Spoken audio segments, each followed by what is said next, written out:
तो welcome back friends, बहुत बहुत स्वागत है आपका अपने चैनल हिंदी जी के ट्रिक्स पर। तो देखिए फ्रेंड्स, ये होने वाला हमारा केमिस्ट्री यानी कि रसायन विज्ञान का नेक्स्ट वीडियो यानी कि वीडियो नंबर 4। पहले 3 वीडियो में, जिसमें मैंने आपको पहले वीडियो में बताया था इंट्रोडक्शन ऑफ केमिस्ट्री यानी केमिस्ट्री का परिचय, दूसरे में मैंने आपको पदार्थ बताया था, तीसरे में बताया था क्लासिफिकेशन ऑफ मैटर्स यानी कि पदार्थों का वर्गीकरण। वर्गीकरण पे मैंने आपको 2 तरीके बताए थे, एक भौतिक वर्गीकरण और दूसरा बताया था रासायनिक वर्गीकरण। भौतिक वर्गीकरण में मैंने आपको 3 प्रकार बताए थे जो आज हम पढ़ने वाले हैं, ठोस, द्रव और गैस। रासायनिक के मैंने 2 प्रकार आपको बताए थे, शुद्ध और अशुद्ध यानी कि मिश्रण। मिश्रण के 2 प्रकार बताए थे, समांगी मिश्रण और विषमांगी मिश्रण। तो फ्रेंड्स, आप उस वीडियो को जाकर पूरा देख लीजिए, छोटा सा वीडियो है वो 4 से 5 मिनट का। अब उसी के आधार पर, जो मैंने प्रीवियस वीडियो था उसी के आधार पर हम यहाँ पर वर्गीकरण पढ़ेंगे। ठीक है, तो चलिए करते हैं शुरू। देखिए, वर्गीकरण यानी पदार्थ का भौतिक वर्गीकरण। तो भौतिक वर्गीकरण कितने प्रकार से होता है? 3 प्रकार से। क्या लिख देंगे? 3 प्रकार। ठीक है, जो भौतिक वर्गीकरण होता है वो होता है 3 प्रकार से। या यूँ लिख सकते हैं कि भौतिक वर्गीकरण 3 प्रकार से होता है, या इसके 3 प्रकार होते हैं, या यूँ कह सकते हैं कि पदार्थ की जो भौतिक अवस्थाएं होती है वो कितनी होती है? 3 होती है।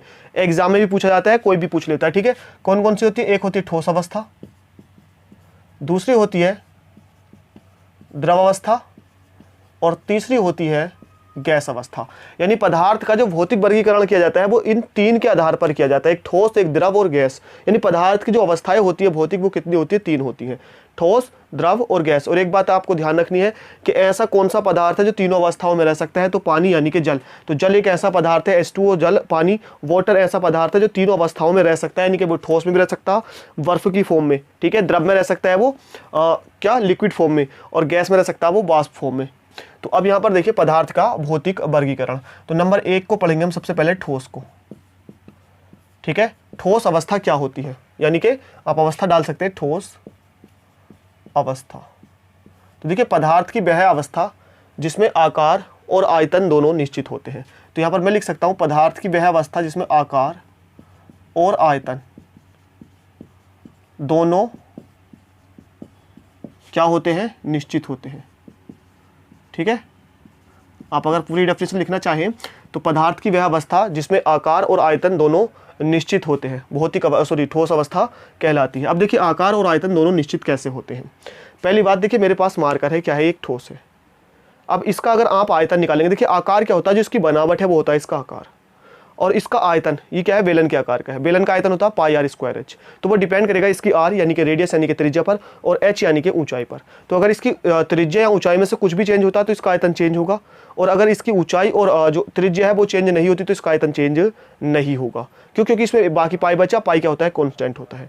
तो πr²h, तो त्रिज्या और ऊंचाई पर इसका बेसिकली जो है आयतन डिपेंड करता है। अब ये मेरे हाथ में है, मेरे हाथ में जैसा बनना है वैसा ही है, और इसका ना तो आकार में कोई चेंज आया है, ना इसकी ऊंचाई में, ना इसकी त्रिज्या में। तो ना तो इसका आकार बदलेगा और ना ही इसका आयतन बदलेगा। ठीक है, बोर्ड है। अब मैंने इस, चलिए मार्कर का उदाहरण लेते हैं। मैंने इस मार्कर को कहीं डाल दिया, मैं रख देता हूं इसको, पढ़ाने के बाद रख देता हूं, तो वहां पर भी ना तो इसकी ऊंचाई बदलती है ना ही इसकी त्रिज्या बदलती है। तो जब ऊंचाई और त्रिज्या नहीं बदलेगी तो इसके आयतन में कोई फर्क नहीं आएगा। आप कोई सी भी ठोस चीज ले लीजिए, आप ईंट ले लीजिए, पत्थर ले लीजिए, मोबाइल फोन ले लीजिए जो आपके पास है, लैपटॉप ले लीजिए, ये व्हाइट बोर्ड ले लीजिए, तो इसके आकार भी जैसा है वैसे ही रहता है, ना तो क्योंकि उसकी लंबाई चौड़ाई में कोई चेंज आता है और ना ही उसकी ऊंचाई वगैरह में कोई चेंज आता है, और आकार जो उसकी बनावट होती है जैसी होती है वैसी ही रहती है। तो ठोस पदार्थों में क्या होता है? आकार और आयतन दोनों निश्चित होते हैं। अब ऐसा क्यों होता है? क्योंकि इनके जो कण होते हैं, कणों के मध्य रिक्त स्थान यानी कि खाली जगह बहुत कम होती है ना। तो आकार और आयतन दोनों निश्चित होते हैं, कणों के मध्य जो रिक्त स्थान होता है वो बहुत कम होता है। क्यों? अब जब कणों के मध्य यानी कि जो कण होते हैं, हर एक पदार्थ कणों से मिलकर बना है, तो जब कणों के मध्य रिक्त स्थान कम होगा तो उनमें आकर्षण बल क्या होगा? ज्यादा होगा। भाई जगह कम होगी ना, पास पास होंगे, और जो जितनी पास होता है उसमें आकर्षण बल उतना ही ज्यादा होता है। तो होती है जिससे कणों के बीच आकर्षण बल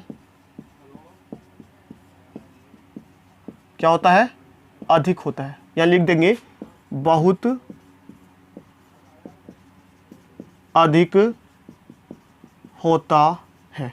ठीक है, तो यहां पर मैंने क्या लिखाया? आकार और आयतन दोनों निश्चित होते हैं, कणों के मध्य रिक्त स्थान बहुत ज्यादा होता है, बहुत कम होता है, जिससे क्या होता है? कणों के बीच आकर्षण बल बहुत ज्यादा होता है, और इसी कारण क्या होता है? इसके जो कण पास पास होते हैं उनमें क्या होता है? गतिज ऊर्जा कम होती है और घनत्व भी ज्यादा होता है।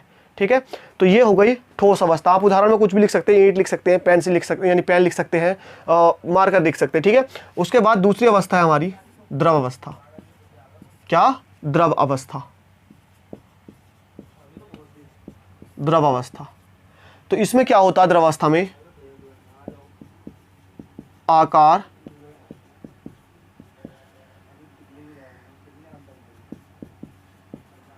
अनिश्चित और आयतन निश्चित होता है, ठीक है।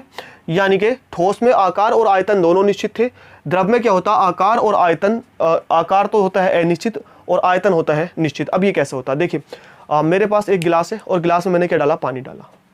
गिलास में पानी डालने के बाद मान लीजिए गिलास 1 लीटर का था। उस 1 लीटर में जो गिलास का आयतन होगा, यानी कि जो पानी का आयतन होगा, वो कितना होगा? 1 लीटर होगा।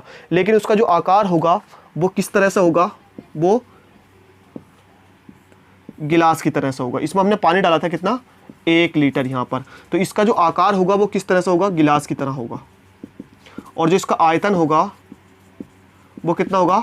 1 लीटर होगा। उसके बाद इसी गिलास के पानी को हमने ट्रांसफर कर दिया किसी टब में, ठीक है, किसी टब में। तो अब 1 लीटर पानी था। अगर आप पानी, अगर हमने ये मान के चलना कि हमने बिल्कुल भी पानी वेस्ट नहीं करा, गिराया नहीं है, तो जब इस टब में हम पानी डालेंगे तो पूरे का पूरा जो इस टब में भी पानी आएगा वो कितना आएगा? 1 लीटर। लेकिन अब आप देखेंगे कि जो पहले पानी का आकार गिलास की तरह था वो अब किस तरह हो चुका है? एक टब की तरह हो चुका है। तो हमने देखा आयतन जो उसका 1 लीटर था वो 1 ही लीटर है, लेकिन जो उसका आकार था पहले गिलास की तरह था और अब हो चुका है एक टब की तरह। अब इस टब के पानी को हमने देखिए ट्रांसफर कर दिया किसी बोतल में, ठीक है। तो अब इस बोतल में हम इसको ट्रांसफर करेंगे, तो जितना था 1 लीटर था, 1 ही लीटर रहेगा, लेकिन अब इसका आकार जो है वो किसकी तरह हो चुका है? बोतल की तरह हो चुका है। तो हमने देखा तीनों कंडीशन में कि हमारा जो आयतन था वो 1 ही लीटर रहा, लेकिन आकार पहले गिलास, फिर टब, फिर बोतल की तरह। तो आकार हर बार क्या हुआ? चेंज हुआ। तो यहाँ पर मैंने यही लिखा है कि आकार तो होता भाई अनिश्चित, इसका कोई फिक्स नहीं होता, लेकिन आयतन इसका क्या होता है? निश्चित होता है। तो फ्रेंड्स, यही क्या होती है? हमारी द्रव अवस्था होती है। देखिए, द्रव अवस्था में एक चीज़ ध्यान रखनी है, इसमें जो कणों के बीच आकर्षण बल होता है या रिक्त स्थान होता है, तो रिक्त स्थान ठोस से ज़्यादा होता है। मैं लिख सकता हूँ यहाँ पर कि रिक्त स्थान, जो रिक्त स्थान है ठोस से ज़्यादा, ठीक है। और जब ठोस से ज़्यादा होगा तो जाहिर सी बात है कण इसके थोड़े दूर दूर होंगे, और दूर दूर होंगे तो आकर्षण बल क्या होगा? कम होगा। और आकर्षण क्या होता है? ठोस से कम होता है। भाई रिक्त स्थान ज़्यादा होगा तो आकर्षण बल कम ही होगा। उदाहरण ले सकते हैं आप, इसका तेल ले सकते हैं, पानी ले सकते हैं, जितनी भी लिक्विड चीज़ें सारे के सारे क्या है? इसी का उदाहरण है। उसके बाद बात कर लेते हैं, तीसरी अवस्था होती है गैस अवस्था। तीसरी अवस्था होती है गैस अवस्था। देखिए, इसमें क्या होता है? आकार और आयतन, आकार और आयतन दोनों अनिश्चित, दोनों अनिश्चित होते हैं। मैंने बताया आपको ठोस में क्या होता है? आकार आयतन दोनों निश्चित होते हैं। द्रव में होता आकार अनिश्चित और आयतन निश्चित होता। क्यों होता वो भी मैंने आपको बता दिया है।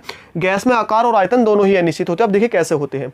मान लीजिए मेरे पास गैस थी, चलिए 1 लीटर गैस ही ले लेते हैं, वो लाए हम किसी सिलेंडर में भर पाकर, ठीक है, किसी सिलेंडर में हम उसको लाए भर पाकर 1 लीटर गैस, और ये 14 लीटर का 1 केजी चलिए गैस मान लेते हैं, और 14 केजी का क्या था? सिलेंडर था।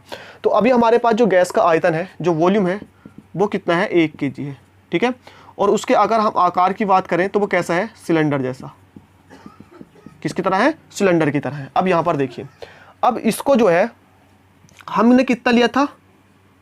1 किलोग्राम, जो हमारा वेट था, इसका जो हमारा मास था, द्रव्यमान था, वजन था, वो कितना था? 1 केजी था। लेकिन अब उसके हम आयतन की बात करते हैं, वॉल्यूम की। देखिए, गैस हम सभी जानते हैं, अगर थोड़ी सी भी यहाँ से लीक होती है तो सब में फैल जाती है, ठीक है। तो अब गैस का जो हमने इसको किस में भरा? इस सिलेंडर में भरा। तो अब गैस इस पूरे सिलेंडर में क्या हो चुकी है? फैल चुकी है। अब जितना सिलेंडर का आयतन होगा उतना ही किसका आयतन होगा? गैस का आयतन होगा। तो गैस का भी जो आयतन हो जाएगा वो कितना हो जाएगा? 14 किलोग्राम के सिलेंडर की बराबर गैस का आयतन हो जाएगा, ठीक है। तो आयतन इसका चेंज हो गया, आकार किसकी तरह है? सिलेंडर की तरह है। अब आप इसको ट्रांसफ़र कर दीजिए या किसी कमरे में, किसी बंद कमरे में आप इसको कर दीजिए, ठीक है। किसी बंद कमरे में। अब गैस जब बंद कमरे में है तो एक जो गैस होगी इस सिलेंडर की वो पूरे के पूरे कमरे में क्या होगी, फैल चुकी होगी, पूरे के पूरे कमरे में फैल चुकी होगी। तो अब उसका आकार जो हो जाएगा वो किसकी तरह हो जाएगा, कमरे की तरह हो जाएगा। और जब पूरे कमरे में फैल चुके हैं तो उसका आयतन कितना हो जाएगा भाई, कमरे की बराबर ही हो जाएगा। तो हमने देखा इसमें तो आयतन भी इसका चेंज हुआ और इसका आकार भी चेंज हुआ। तो दोनों के दोनों चीज़ें क्या होती है गैस अवस्था में, अनिश्चित होती है, यानी फिक्स नहीं होती है, निश्चित नहीं होती है। यानी गैस अवस्था क्या होती है जिसमें आकार और आयतन दोनों क्या होते हैं, अनिश्चित होते हैं। अब बात कर लेते हैं इसके कणों के मध्य रिक्त स्थान सबसे ज़्यादा होता है। जो कणों के मध्य रिक्त स्थान होता है वो ठोस और द्रव दोनों से क्या होता है, ज़्यादा होता है, सबसे ज़्यादा, सबसे ज़्यादा। और अगर बात करें आकर्षण बल तो ये क्या हो जाएगा, सबसे कम हो जाएगा। आकर्षण बल क्या हो जाएगा, सबसे कम हो जाएगा। ठीक है, आकर्षण बल सबसे कम होता है। उदाहरण ऑक्सीजन, हाइड्रोजन, नाइट्रोजन, वायु, सारे के सारे क्या है, गैस है। अब देखिए यहाँ से एक दो चीज़ें क्वेश्चन पूछी जाती हैं, यानी कि घनत्व पूछ लिया जाता है। ठीक है, कि घनत्व वही ठोस, द्रव या गैस किस में सबसे ज़्यादा होता है। अभी मैंने आपको बताया कि आकर्षण बल जो है वो सबसे ज़्यादा किस में है भाई, ठोस में है, उसके बाद द्रव में, और उसके बाद क्या होता है, गैस में होता है। गैस में आकर्षण बल क्या कह सकते हैं, बिल्कुल ना के बराबर होता है, नेगलेक्ट होता है। ठीक है, इसलिए इसके कण बहुत दूर दूर होते हैं। तो अब यहाँ पर जो है घनत्व, घनत्व का मतलब होता है घनापन, और घनापन भाई जो जितनी पास होगा उतनी ज़्यादा घना होता है। सबसे पास पास जो होते हैं रिक्त स्थान सबसे कम किस में होता है भाई, ठोस में होता है। तो घनत्व सबसे ज़्यादा हो जाएगा ठोस का। घनत्व का फॉर्मूला भी क्या होता है, द्रव्यमान बटे आयतन होता है। ठीक है, उसके बाद होता है द्रव का, और सबसे कम होता है किसका, गैस का। उसके बाद बात करते हैं, चलिए गतिज ऊर्जा की बात कर लेते हैं। गतिज ऊर्जा, देखिए गतिज ऊर्जा बेसिकली क्या होती है, जो पदार्थ होता है सभी पदार्थों के कण गतिशील होते हैं, गति करते रहते हैं। अब एक बात बताइए, ठोस के कण जो है बिल्कुल पास पास होते हैं, एकदम सटे हुए एक दूसरे से, और गैस के जो कण होते हैं वो दूर दूर होते हैं, यानी उनके बीच घनत्व क्या होता है भाई, सबसे कम होता है। घनापन यानी भीड़ भाड़ बिल्कुल नहीं होती, बिल्कुल सीधे होते हैं। तो अब गति तेज कौन करेगा, जो बिल्कुल सटा हुआ है, जो बिल्कुल अलग अलग है। तो देखिए जो बिल्कुल अलग अलग है, जो सीधे सीधे, वो गति क्या करेंगे, तेजी से करेंगे, और जो पास पास उनको तो पर्याप्त जगह नहीं मिलेगी, स्पेस नहीं मिलेगा, तो वो गति कम करेंगे। तो इसलिए जो गतिज ऊर्जा होती है वो सबसे ज़्यादा होती है गैस में, उसके बाद द्रव में, और उसके बाद किसमें होती है, ठोस में। आकर्षण बल मैंने आपको बता दिया है, आकर्षण बल सबसे ज़्यादा किसमें होता है भाई, आकर्षण बल किसमें होता है सबसे ज़्यादा, ये भी पूछ लिया जाता है। यह होता है ठोस में, सॉरी सबसे ज़्यादा किसमें होता है, गैस में, उसके बाद द्रव में, और उसके बाद सॉरी आकर्षण बल है ना यहाँ पर, तो ये किसमें होता है सबसे ज़्यादा, ठोस में, क्योंकि सबसे पास इसी के होते हैं। उसके बाद द्रव, और सबसे कम होता है गैस में। आकर्षण बल ध्यान रखना है। घनत्व मैंने आपको बता दिया, गतिज ऊर्जा। अब ये पूछ लेता है कणों के मध्य जो रिक्त स्थान होता है, रिक्त स्थान। अब देखिए रिक्त स्थान सबसे ज़्यादा किसमें होता है, गैस में होता है भाई। सबसे दूर दूर जो कण होते हैं वो किसके होते हैं, गैस के होते हैं। उसके बाद होता है द्रव में, और उसके बाद होता है ठोस में। ठीक है, तो ये जितने भी क्वेश्चन यहाँ से बन सकते हैं वो मैंने आपको सारे के सारे बता दिए। अगर आपको ये वीडियो समझ में आई होगी तो इससे जुड़े आप सारे के सारे क्वेश्चंस को सोल्व कर सकते हैं। तो फ्रेंड्स आई होप ये वीडियो आपको समझ में आई हो। अगर नहीं है तो आप कमेंट कर दीजिएगा। अगले वीडियो में जो भी आपको यहाँ से जो भी क्लियर नहीं होगा वो मैं नेक्स्ट वीडियो में जो है जब हम रासायनिक वर्गीकरण करेंगे तो उसमें मैं आपको बता दूंगा। बाकी सारे जितने भी वीडियोस इसके पहले के आ चुके हैं उनका डिस्क्रिप्शन में लिंक आपको मिल जाएगा। और फ्रेंड्स ये हमने जो पदार्थ का भौतिक वर्गीकरण होता है यानी कि फिजिकल क्लासिफिकेशन ऑफ मैटर होता है वो हमने आज इस वीडियो में कंप्लीट कर लिया है। पदार्थ की 3 अवस्थाएं होती है, कौन कौन सी, भौतिक अवस्थाएं, ठोस, द्रव और गैस। वैसे पदार्थ की 4थी अवस्था भी होती है, वो होती है प्लाज्मा, जो बहुत ही ज़्यादा टेम्परेचर पर होती है। और 5वीं अवस्था होती है बोस आइंस्टाइन कंडेंसेट, जो बहुत कम टेम्परेचर पर होती है। बाकी 2 अन्य अवस्थाएं वो होती है, ठीक है। और 3 अवस्थाएं भौतिकीय होती है जिनका हमने यहाँ पर डिस्कस कर लिया है। तो आई होप ये वीडियो पसंद आई, उसको लाइक कीजिए, अपना फीडबैक कमेंट कीजिए। थैंक यू फॉर वॉचिंग, मिलते हैं नेक्स्ट वीडियो में।